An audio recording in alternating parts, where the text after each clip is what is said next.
Chers auditrices et auditeurs, l'actualité nous impose de parler aujourd'hui, tout simplement des parachutes, ça suffit. Hanouka, on a déjà évoqué. Ce qui me trouble essentiellement, c'est que ces dernières parachutes parlent des rêves, à savoir des rêves de Yosef Nahon. On s'en souvient avec les conséquences qui en résultaient. Ensuite, il est en prison, il va régner encore, après 10 ans, se trouver emprisonné 2 années de plus, jusqu'au moment où il y a 2 ministres égyptiens, les chansons et le panetier, celui qui sert les boissons et celui qui sert les gâteaux, les makrouds et les boulous au pharaon. Et ils ont été naturellement emprisonnés parce qu'ils ont commis des erreurs. D'une part, les chansons, probablement le pharaon a vu que dans le verre qu'on lui tendait, il y avait une mouche, et dans le gâteau qu'on lui tendait, il y avait certainement un morceau de caillou. Vous voyez? Pour ça, il faut mériter de la prison. Rêve et Rabotai, essayons d'analyser ensemble la notion du rêve, du halom. Sans faire un jeu de mots comme ceci, halom, ça évoque pour moi le mot halon. C'est une ouverture, n'est-ce pas?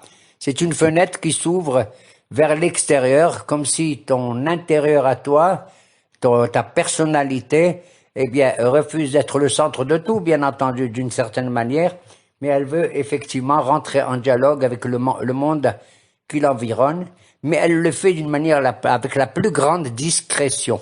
Mamache, la plus grande discrétion, étant donné que ça se passe au moment où nos sens y sont éteints, tout à fait, c'est pendant le sommeil, Nahon, nos yeux ne voient pas, notre bouche ne parle pas, nos oreilles n'entendent pas, Nahon, et tout se passe comme si d'ailleurs nos mains nous disent que le sommeil c'est Ehan Mishishim chez la Mita Barmenan. Le sommeil, c'est pour ainsi dire 1/60e de la mort.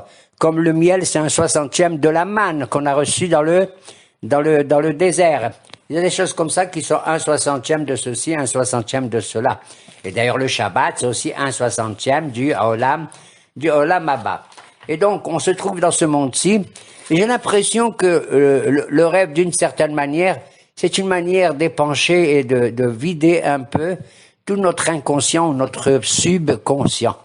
Et c'est un dialogue qu'on ne fait pas avec aucune personne, mais avec soi-même. Et là, on le fait dans la plus grande discrétion pour savoir exactement quels sont les avantages qui vont m'attendre dans l'avenir ou quelles sont les difficultés, probablement. Et c'est ainsi que sans qu'il y ait aucun juge d'appréciation, ni le cerveau, ni le cœur, personne, et c'est effectivement tous mes instincts qui se mettent en éveil dans ce rêve, c'est les seules choses qui sont en éveil, dans le rêve, et on va essayer de voir effectivement si d'abord la notion du rêve est une notion intéressante, bénéfique ou pas.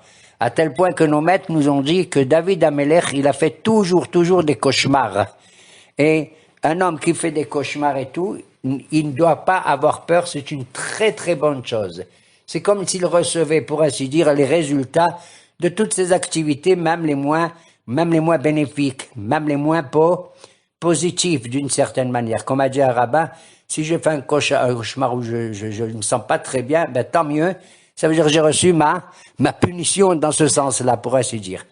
David Amelech a fait donc de tout le temps de sa vie des mauvais rêves, alors que Ahitophel, son grand sage, lui a fait que des bons rêves. Il lui est arrivé, Barmenan, d'aller se suicider quelque part. Je ne veux pas entrer dans les détails. Mais ce qui est intéressant, effectivement, c'est qu'on voit que la direction de la vie de l'individu, aussi bien celle de Yosef, qui veut monter en grandeur vis-à-vis de ses frères, et nous avons les chansons et le panetier, Nahon, qui font les deux rêves, et dans notre grande surprise, il y a Yosef Hatzadi qui est avec eux, qui se mêle, il leur dit, Madoua penechem hoflim, pourquoi vous êtes triste aujourd'hui? Qu'est-ce qui vous arrive? Vous faites la tête, la tronche? On dit, oui, on a fait des rêves, il n'y a personne pour nous les interpréter. Il a dit, si vous voulez, vous me racontez, moi je vous interprète vos rêves. Alors les chansons, il dit, moi j'ai rêvé que je servais on connaît quelle était ma fonction la plus noble, d'offrir un verre de vodka ou de coca au pharaon. Et j'ai rêvé que je me trouvais devant une vigne avec 3 grappes merveilleuses qui ont très bien mûri.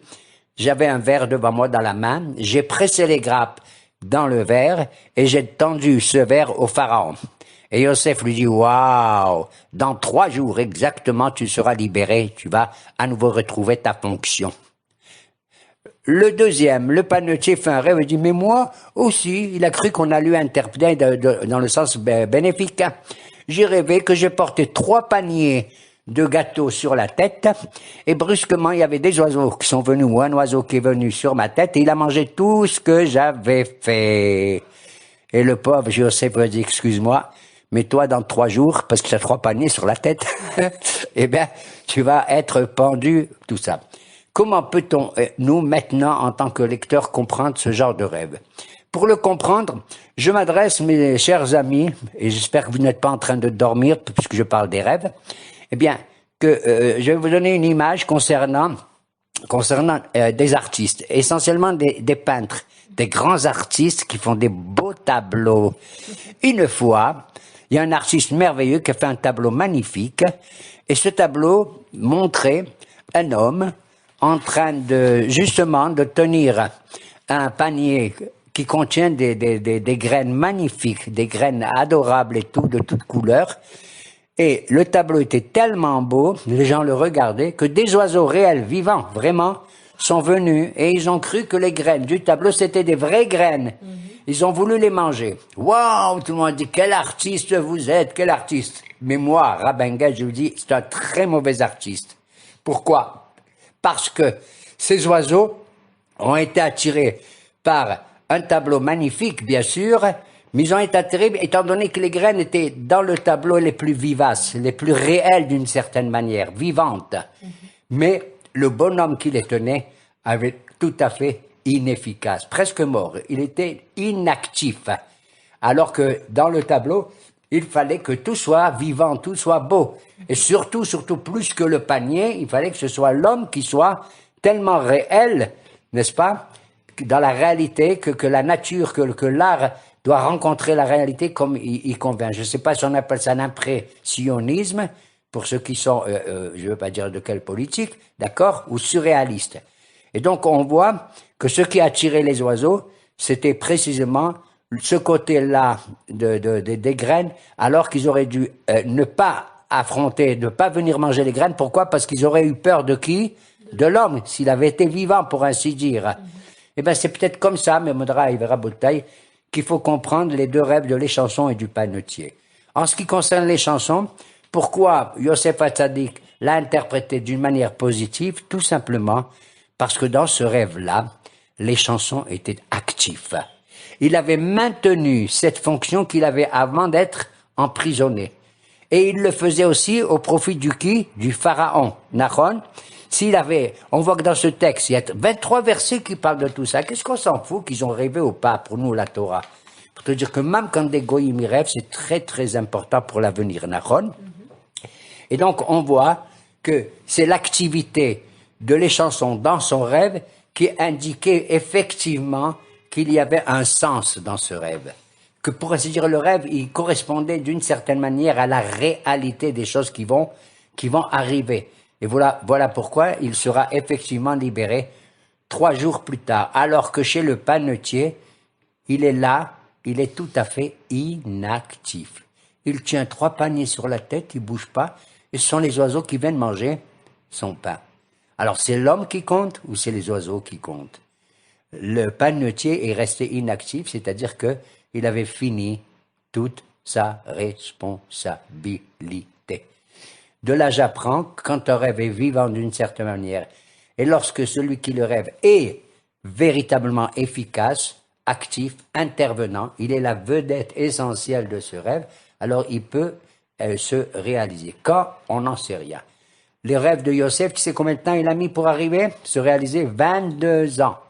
Il a rêvé à l'âge de 17 ans et il est sorti de prison à l'âge de 30 ans. Nachon? Ce qui fait que, effectivement, il est devenu le vice-ministre de l'Égypte et même le ministre de l'économie de l'Égypte après 22 ans lorsque ses rêves vont se réaliser véritablement. D'accord? Voilà pourquoi, effectivement, cette fenêtre qu'on ouvre et dans laquelle, tout en dormant, on regarde, on lit notre personnalité dans le plus grand secret. Pourquoi? Je donne l'image. Comme quelqu'un, il se regarde dans un miroir. Il se voit lui-même. D'accord? Mais dans un rêve, le miroir, il te montre pas ta face, ton devant. Dans un rêve, le miroir, pour ainsi dire, il te montre ton arrière, ton côté droit ou ton côté gauche. Il montre les côtés secrets de ton être que tu veux pas révéler à personne. D'accord? C'est ça l'idée du halom. C'est le dialogue de moi avec moi-même. Moi avec moi-même, à tel point que nos maîtres nous disent, celui qui fait un rêve le matin très tôt, juste avant de se réveiller, c'est un rêve qui est vrai, qui peut se réaliser. Pourquoi? Parce qu'on a évacué durant toute notre nuit tous les problèmes qui nous dérangent, Nahon.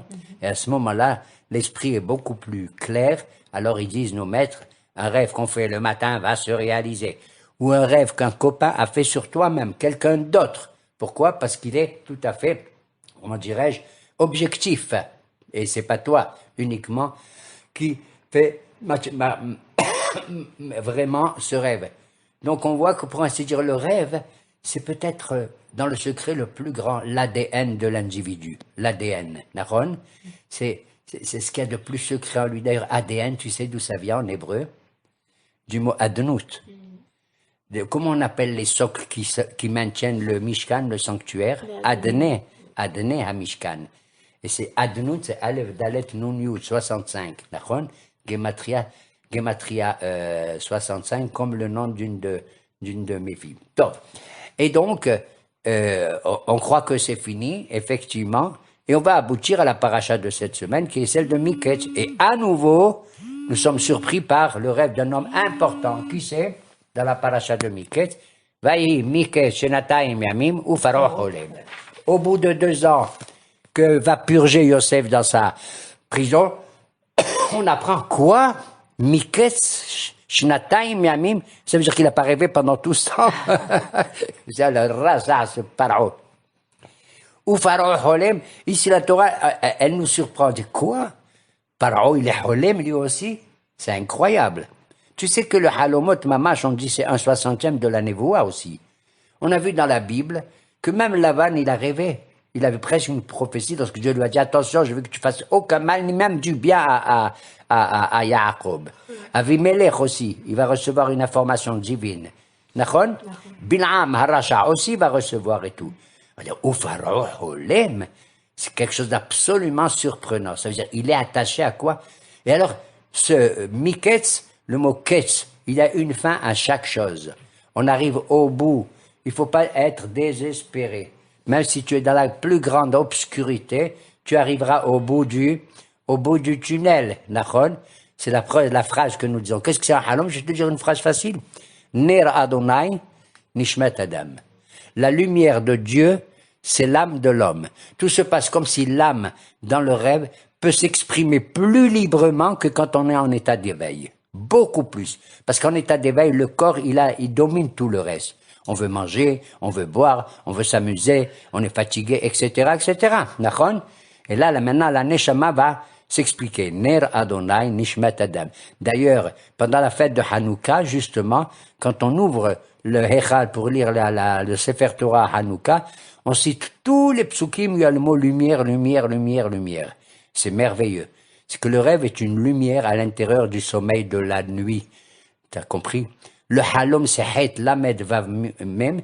C'est comme si tu dis shmona lelot veyom meir. Het lamed vav mem. Shmona lelot veyom meir. Et donc, Moraï Verabotai, on est surpris par ce Uvaro holem. D'ailleurs, c'est exprimé comme ça. Pourquoi je dis c'est une surprise? Parce que normalement, on aurait dû dire Vaï mikesh shenatayim yamim. Vayahalom Paro, il est arrivé. Quand tu dis ou Paro Holem, c'est la surprise, Mamash qui attend. Et ce mot Miketz au bout de, Haramim dans le Midrash, il dit Ketz, il y a une fin à chaque chose. Ketz Sam la Hosher. Dieu y met une fin à toute obscurité. C'est là on voit la fin du tunnel. Et il fait ce rêve et personne n'est capable de l'interpréter. À notre grande surprise, il va interroger tous ses voyants, ses magiciens, ses hartoumim, Il va leur raconter le rêve et ils sont incapables de l'interpréter. Soit parce que les rêves, ça n'existe pas tellement en Égypte à l'époque, soit parce que ils saisissent pas. Pourquoi? Le pharaon, il arrivait de quoi, au fait? Le pharaon, il arrivait, il a dit, et je me trouvais sur le Nil, vous avez vu comment il dit, sur le Nil, hein? Et je me trouve, quand il raconte à lui-même, je me suis trouvé sur le Nil, et voici que du Nil sortait cette vache qui était bien grosse et grasse, après elle, cette maigre, et les maigres, elles ont mangé les grosses. Où on a vu ça? Un. Deux, juste après, il y a 7 épis de blé qui sortent, magnifiques et très très riches. Après eux, 7 épis qui sont asséchés, qui ont avalé 7 épis qui sont gros. D'accord? Et voici, j'ai fini de rêver, je me suis réveillé. Comment je vais faire? Comment je vais? Ils demandent, ils sont incapables de l'interpréter. D'ailleurs, entre parenthèses, ne le dites à personne. Le plus troublant dans ce rêve, c'est le chiffre 7. Tu sais pourquoi? Pourquoi? Parce qu'un Égyptien, pour lui, le chiffre le plus sacré, c'est pas le 7. Chez nous, les Sémites, les Juifs, oui, c'est le 7, Shabbat, etc. Mais chez eux, c'est le chiffre 5, Khamsa alayhum. Pourquoi? On va voir plus tard quand Yosef il va conduire l'économie de l'Égypte, il va diviser le pays en 5 départements. C'est écrit Behimesh. C'est le chiffre le plus sacré chez eux, c'est le 5, qui existait dans l'Antiquité. Et on voit, quand Yosef, il a vécu comme un Égyptien au niveau de sa culture, tu sais. Et quand il a offert des habits à ses frères qui sont venus le voir, il offre à tous un habit, sauf à son frère Binyamin qu'il adore, puisque c'est le descendant de Rachel, comme lui. Il lui offre combien? 5 costumes. Hamesh halifot semalot. Il lui a offert 5 halifot. C'est marrant le mot semalot. Ça veut dire des gandora ou des gel là-bas à l'époque. Ça ressemblait aux robes des femmes presque, pour ainsi dire. Bon. Et donc, le chiffre 7, c'est que pour les Égyptiens, les savants égyptiens, c'est quelque chose qu'ils ne comprenaient pas. Et d'une part, quand on demande à Yosef et que les chansons disent ah, je me rappelle qu'il y avait un juif qui était là-bas, il a réussi à m'interpréter le rêve, etc. Et à ce moment-là, on fait sortir immédiatement Yosef. On lui dit d'ailleurs vite de se couper les cheveux, de se raser et de s'habiller proprement. D'ailleurs, nos maîtres ils disent si par exemple quelqu'un il rêve qu'il se rase et qu'il se coiffe les cheveux dans un rêve, il faut qu'il cite un passouk positif dans la Torah. Par exemple, lequel? Je cite le passouk, Yosef, il s'est rasé. Avant qu'il y ait un autre passouk où elle mousse rasée, elle est négative. Tu fais un rêve et tu as peur du rêve, tu cherches un passouk qui correspond à ton rêve, qui soit positif et non pas négatif. Et quand Yosef arrive, et le pharaon lui raconte, il dit, j'ai rêvé, j'étais au bord du Nil. Menteur. Tu n'as pas rêvé que tu étais au bord du Nil. Tu as rêvé que tu étais sur le Nil. Il y a écrit Al Ayor. Et maintenant, tu me racontes Sefat Ayor. D'ailleurs, nos Hachamim, ils disent, regarde le passage. Gaïadout, Beosef, Samo, Sefat, lo yadati, Eshma. Il a dit le mot Sefat que je ne connaissais pas. Moi, je l'ai entendu. C'est que tout se passe comme si Yosef a lu dans le rêve du pharaon, vraiment. D'accord? Et il dit, voilà, j'ai rêvé ceci, j'ai rêvé cela. Et Yosef lui répond, Bilanda, c'est pas moi qui vais t'interpréter. Elohim ya'anet chez nos paroles. Seul Akadosh Baruch Hu, il va te répondre. Il a répondu à Akadosh Baruch Hu? Non, c'est Yosef qui va répondre. Il y a à la fois quelque chose de merveilleux, de pudique, mais aussi, je dis pas d'orgueilleux. Il pourrait se dire, Yosef, il prend la parole au nom de Akadosh Baruch Hu. D'accord? Puisqu'il dit, il n'y a que Dieu qui peut te répondre, mais il lui interprète. Et il dit, les 7 vaches grasses, ça veut dire les 7 épis qui sont bien beaux, c'est 7 années de sova, de satiété, de bonheur. Il y aura plein de quoi manger. Et les 7 vaches maigres, les 7 épis, c'est les 7 années de famine, de là. Quand il dit ça, tous les Égyptiens qui sont là autour du pharaon, ils deviennent dingues. Et même le pharaon dit, c'est pas vrai, c'est pas possible. La manière que tu me racontes cette réponse, ça prouve que tu es Enadam Navon Hacham Kamocha. Pourquoi il dit, il n'y a pas un homme aussi sage que toi, et il a compris, le pharaon, que ce rêve était vrai. Pourquoi? Parce qu'en vérité, la philosophie égyptienne, à l'époque, l'Égypte, c'était le summum de toutes les nations. C'était l'empire le plus grand, au niveau culturel, au niveau, tu as bien vu comment on les appelle, Les pyramides. les pyramides et tout ça. Ils avaient une connaissance extraordinaire, les Égyptiens. qu'est-ce qui a fait que le pharaon a accepté l'interprétation de Yosef? C'est parce que ça va bouleverser totalement la culture égyptienne. Pourquoi?